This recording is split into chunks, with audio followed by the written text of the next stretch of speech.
अस्सलाम वालेकुम नाज़रीन, वेलकम बैक। अच्छा, आज इंडिया के अंदर 2 बहुत बड़ी जो है वो हैपनिंग्स हुई हैं, डेवलपमेंट्स हैं, जिसके बारे में हमने पहले ही बात किया था कि आगे बिहार के इलेक्शंस आ रहे हैं, तो इस तरह की कोई ना कोई हरकत ज़रूर होगी। तो इंडिया के अंदर दिल्ली में रेड फोर्ट के पास एक कार बॉम्ब अटैक हुआ है और उससे पहले हरियाणा और जम्मू और कश्मीर के अंदर जो है पुलिस ने ऑपरेशंस किए इंडियन ने, और वहाँ से 300 टू 400 केजीज़ जो है आरडीएक्स जो एक्सप्लोसिव मटीरियल होता है, वो उन्होंने कॉन्फिस्केट किया और उन्होंने साथ ही उसके ये बताना शुरू कर दिया कि ये जैश-ए-मोहम्मद से लिंक्ड है और जो लश्कर-ए-तैयबा है और इसमें पाकिस्तान इन्वॉल्व्ड है। तो इस बारे में हमने पहले भी बात की थी कि जिस तरह इजाज़ मल्ला एक वो फिशरमैन पकड़ा गया था जो कि पाकिस्तान की कुछ आर्मी और नेवी और जो रेंजर्स की यूनिफ़ॉर्म्स है, वो लेके जा रहा था टू रॉ।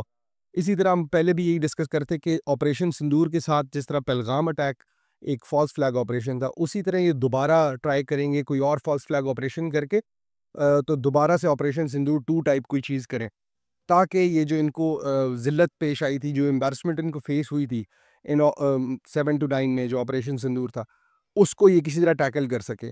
ये सब कुछ ख़ुसूसी तौर पे सिर्फ़ इसलिए हो रहा है बिकॉज़ बिहार में इलेक्शंस है, मोदी साहब की जो गवर्नमेंट है वो उसकी पॉपुलैरिटी भी लूज़ हो रही है, उसकी क्रेडिबिलिटी भी लूज़ हो रही है, ना उनकी कोई परफ़ॉर्मेंस है अच्छी, और इंटरनेशनल सतह के ऊपर भी जो है वो इंडिया ज़लील हो रहा है। इंडिया के साथ बहुत-बहुत बुरी हुई है। इंडिया को क्या कहते हैं, बिल्कुल साइडलाइन कर दिया ग्लोबल कम्युनिटी ने। इंडिया मिलिटरीली भी जो है वो पाकिस्तान के सामने की वजह से बहुत एम्बैरेस हुआ है। तो ये सारी चीज़ें मिल के अब India is trying to cope up somehow. अभी जो दिल्ली अटैक हुआ है उसके अंदर भी वो आहिस्ता-आहिस्ता लेके आएँगे, जी ये मुसलमान थे, पाकिस्तान की कंस्पिरेसी थी, ये था, वो था। इसी तरह पहले भी फ़ॉल्स फ्लैग ऑपरेशन किया जो इजाज़ मल्ला वाली जो सिंध की वो थी न्यूज़, कि उस बंदे को रॉ ने पकड़ा और वहाँ से उसको ले जा रहे थे, उसको उसको कोर्स किया पैसे दे के, उसको ये बता के कि हम आपको 3 साल के लिए जेल में रखेंगे, लेकिन छोड़ देते हैं अगर आप हमारे लिए काम कर लो। तो ये पहले से बिल्डअप काफ़ी अरसे से हो रहा था, एंड इमेजिन कि ये पिछले 6 महीने से मई 7 टू 9 जो वॉर थी पाकिस्तान की, उस वक़्त से ये बार-बार कह रहे थे कि ऑपरेशन सिंदूर 2 होगा, हम ये करेंगे, हम वो करेंगे, and they have been preparing for it. Trishul में जो ट्राई मिलिट्री इनकी एक्सरसाइज़ेज़ होती रहीं, उसमें भी अभी ये कह रहे थे वॉर गेम्स हो रही हैं, वी आर रेडी। अभी 13 नवंबर को इन्होंने फिर पठानकोट और चंडीगढ़ में जो है अपने इंडियन एयर फ़ोर्स की जो एक्सरसाइज़ हैं वो रखी हुई थी।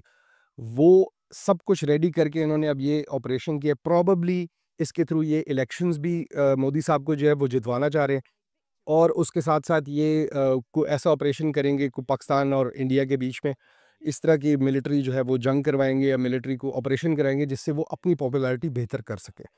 तो अब मोदी साहब की पॉपुलैरिटी क्यों ख़राब हुई है? एक तो आपके पास बेतहाशा जो है मीडिया के इंटरव्यूज़ हैं। आप लोगों अवाम के इंटरव्यू सुने, अवाम खुश नहीं है इस बात से कि पूरे इंडिया में इस्लामोफ़ोबिया फैलाया जा रहा है। पूरे इंडिया के अंदर जो है वो ये सेंटिमेंट फैलाया जा रहा है कि पाकिस्तान के साथ दुश्मनी रखी जाए, पाकिस्तान मुर्दाबाद और इस तरह की चीज़ें। लेकिन उसके साथ-साथ आप अगर ये देखें, नीतीश कुमार जो हैं, जो बिहार के पिछले 9 टर्म से चीफ़ मिनिस्टर रह चुके हैं, वो मोदी साहब से जो है वो दूरी इख्तियार कर रहे हैं। पिछले 2-4 इवेंट्स जो थे वो मोदी साहब के उन पे वो नहीं गए। उन्होंने ओपनली तो ये नहीं कहा कि मैं नरेंद्र मोदी से और बीजेपी से जो है वो डिस्टेंस करूँ अपने आप को, लेकिन जो एनडीए नेशनल डेमोक्रेटिक अलायंस जो है इनकी, उससे वो फिर भी हटते नज़र आ रहे हैं। मोदी साहब के जो पीछे इवेंट्स थे, एक रोड शो था आरा में, नवाड़ा में और पंता में, वहाँ पे ये एब्सेंसेस इनकी नोट हुई हैं 2 नवंबर पे, मेरे ख़्याल से ग़ालिबन ये इनके इवेंट्स थे। तो मोदी साहब की जो आप कह लें पॉपुलैरिटी है, जो उनकी अलायंसेज़ हैं, वो वीकन हो रही हैं। जो उनका ग्लोबल इमेज है, वो ख़राब हो चुका है, और जो उनका इंडिया की ओवरऑल मिलिट्री जो प्रेज़ेंस और जो उसकी परसेप्शन है, वो तबाह हो चुकी है। सो उस वजह से और ये सारी चीज़ें लेके मिला के पाकिस्तान को वो किसी तरह इम्प्लिकेट करना चाहता है, बिकॉज़ ईज़ी टारगेट है, easy target in the sense कि पूरी दुनिया को पता है इंडिया और पाकिस्तान की आपस में बिल्कुल नहीं बनती। इनकी बड़े अरसे से जो है एनमिटीज़ इकट्ठी हैं, चल रही हैं। तो इसको यूज़ करना for elections is too easy for them. Pakistan में आप नोट करेंगे बहुत कुछ होता है, लेकिन इलेक्शंस के बीच में वो एक दूसरे को रगड़ते हैं। वो इस तरह की झूठी बातें नहीं करते कि इंडिया हमारे साथ ये कर रहा है तो हमें आप पावर में लेके आए।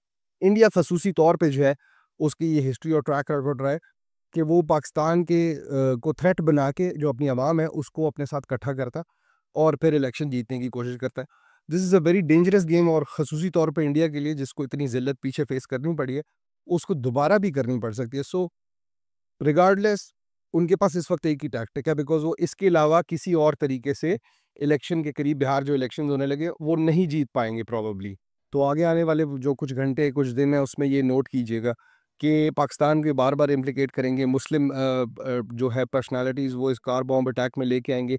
क्या वजह है कि ये अटैक अभी हो गया? इतनी उनकी जो इतने उन्होंने ऑपरेशंस किए पीछे रिसेंटली हरियाणा और जम्मू एंड कश्मीर में खसूसी तौर पे इतनी उनको थ्रेट थी, लेकिन उनसे जो आपने कैपिटल के अंदर ये चीज़ नहीं रोकी गई, उनको बिल्कुल कोई आइडिया ही नहीं था कि ये होने लगा है।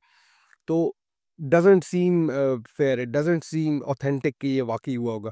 ये प्रोबेबली फॉल्स फ्लैग ऑपरेशन ही होगा और ये अभी उसके अंदर मुसलमान और किसी तरह वही बात है जिस तरह इन्होंने ऑपरेशन सिंदूर पहलगाम अटैक के लिए इन्होंने कहा था ना चॉकलेट्स निकली हैं, इसी तरह की कोई बात ये दोबारा करेंगे।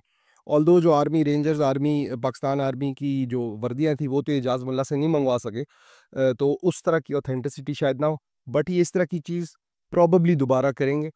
तो ये देखिएगा दिस इज़ मोस्ट प्रॉबेबली ये it's very easy to decipher कि ये इस तरह की हरकत होगी।